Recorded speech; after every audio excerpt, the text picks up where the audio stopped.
নমস্কার, আশা করি সবাই ভালো আছো। তো আজকে আবার জিকে ক্লাস শুরু করছি। দেখো, প্রথম প্রশ্ন হচ্ছে, কোন দেশের মোট বিদ্যুৎ উৎপাদনের বেশিরভাগটাই পারমাণবিক বিদ্যুৎ? তাহলে ওটা উত্তর হবে কি ফ্রান্স। ঠিক আছে, অপশান বি। 2 নম্বর প্রশ্ন, বাস্তুতন্ত্রে সাপোট্রফ বলতে কি বোঝো? ঠিক আছে, তো সাপোট্রফ হচ্ছে কি বিয়োজকদের। Option D. পরের প্রশ্ন হচ্ছে, হোমোস্ট্যাটিস বলতে কি বোঝায়? হোমোস্ট্যাটিস মানে হচ্ছে প্রাকৃতিক ভারসাম্য। তাহলে অপশান ডিতে আছে। দেখো, পরের প্রশ্ন দেখো, 4 নম্বর প্রশ্ন, যখন সমপ্রেস রেখাগুলি ঘন সন্নিবিষ্টভাবে অবস্থান করলে চাপ ঢাল হয়, এটা উত্তর হবে উচ্চ চাপ ঢাল হয়। ঠিক আছে, অপশান সি। 5 নম্বর প্রশ্ন, ক্রান্তীয় ঘূর্ণাবাতের উৎসস্থল হলো? ক্রান্তীয় ঘূর্ণাবাতের উৎসস্থল মানে কোথায় তৈরি হয়? এটা উত্তর হবে কি ক্যারিবিয়ান সাগর, ক্যারিবিয়ান সি। Option B. 6 নম্বর প্রশ্ন, কোন মৃত্তিকায় কাদার পরিমাণ সর্বাধিক? তাহলে কাদার পরিমাণ সর্বাধিক হচ্ছে ভার্টিসল। আচ্ছা, পরের প্রশ্ন দেখো, 7 নম্বর প্রশ্ন, ভারতীয় উপদ্বীপে দীর্ঘতম নদী কোনটি? দীর্ঘতম নদী হচ্ছে কোনটা? সেটা হচ্ছে গোদাবরী। ঠিক আছে, গোদাবরী, অপশান সি। 8 নম্বর হচ্ছে, ক্রান্তীয় ঘূর্ণাবর্তের চক্ষুতে দেখা যায় কোনটি? তাহলে শান্ত আবহাওয়া, অপশান সি। 9 নম্বর প্রশ্ন, টর ভূমিরূপটি সৃষ্টির কারণ হলো? এটি কি হবে? আবহ বিকার।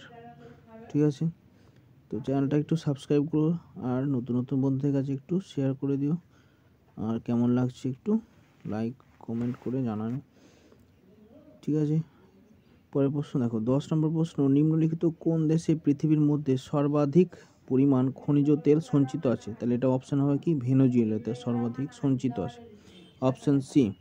11 নম্বর প্রশ্ন, বিশ্ব জীব বৈচিত্র্য দিবস পালিত হয় কোন দিন? পালিত হয় এটা কত?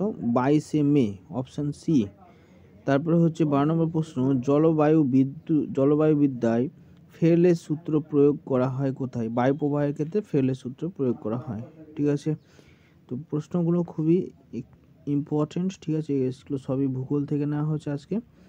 তো আপকামিং যত এক্সাম আছে, রেল, এনটিপিসি, তারপরে হচ্ছে রেলের গ্রুপ ডি আছে, তারপরে হচ্ছে WBKP আছে, তো এগুলোর জন্য কিন্তু ইম্পর্টেন্ট। ঠিক আছে, তো এগুলো একটু ভালো করে পড়তে হবে। ঠিক আছে, তো পরের প্রশ্ন দেখো, 13 নম্বর প্রশ্ন বলছে, নিচের কোন দেশে গ্রীষ্মকালের থেকে শীতকালে বেশি বৃষ্টিপাত হয়? এটা উত্তর হবে কি ইটালি, অপশন এ। 14 নম্বর প্রশ্ন, স্বাধীনতার পূর্বে স্থাপিত লৌহ ইস্পাত শিল্প কারখানা হলো? লৌহ ইস্পাত শিল্প কারখানা কোনটা? ভদ্রাবতী। তারপরে হচ্ছে 15 নম্বর হচ্ছে, পরিচলন বৃষ্টিপাত বেশি হয়? পরিচলন বৃষ্টিপাত হচ্ছে নিরক্ষীয় অঞ্চলে দেখা যায় পরিচলন বৃষ্টিপাত। ঠিক আছে, সবাই একটু সাবস্ক্রাইব করে দিও আর চ্যানেলটা একটু শেয়ার করে দিও। ঠিক আছে, যেন চ্যানেলটা একটু গ্রো করে। আচ্ছা, পরের প্রশ্ন হচ্ছে, টিটাগড় কি উৎপাদনের জন্য বিখ্যাত? এই প্রশ্নটা অনেকবার পরীক্ষায় এসেছে কিন্তু। ঠিক আছে, পিএসসি ফেভারিট কোশ্চেন বলতে পারো।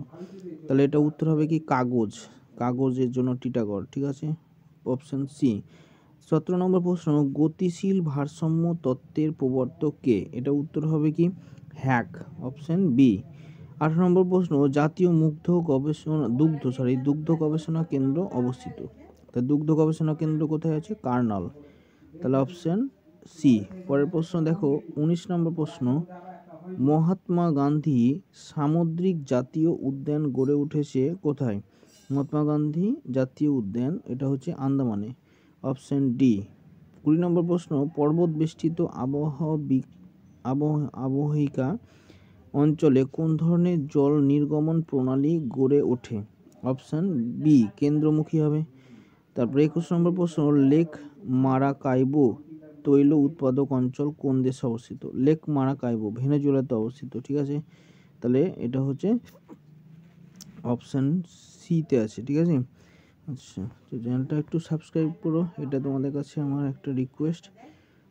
আচ্ছা, পরের প্রশ্ন দেখো, শীতল মিস্টাল বায়ু প্রবাহিত হয় কোথায়? এটা দেখা যায় ফ্রান্সের দক্ষিণ অংশে, তাহলে অপশান এ। ঠিক আছে, 23 নম্বর প্রশ্ন, কোন সামুদ্রিক বন্দরটি বাকি 3টি সামুদ্রিক বন্দর থেকে আলাদা? এটা কি হবে? এটা উত্তর হবে আমাদের পারাদ্বীপ হবে। ঠিক আছে, পারাদ্বীপ। এখানে কান্ডালা আর কোচি এটা দুটো একসাথে হয়ে গেছে। ঠিক আছে, তো এখানে এটা হচ্ছে কান্ডালা আলাদা হবে আর কোচি আলাদা হবে। ঠিক আছে, আচ্ছা পরের প্রশ্ন দেখো। আচ্ছা 24 প্রশ্ন দেখো, ব্রাজিলের পর কোন দেশ কফি উৎপাদনে দ্বিতীয় স্থান অধিকার করে? তাহলে ব্রাজিলের পরে এই হচ্ছে ভিয়েতনাম। আচ্ছা আজকের শেষ প্রশ্ন সেটা হচ্ছে 25 নম্বর প্রশ্ন দেখো, ডেভিস বর্ণিত স্বাভাবিক স্বাভাবিক ক্ষয় চক্রটি দেখা যায় কোথায়? এটা হচ্ছে না আর্দ্র নাতিশীতোষ্ণ জলবায়ু অঞ্চলে। তো এই 25টা প্রশ্ন আজকে ছিল ভূগোল থেকে।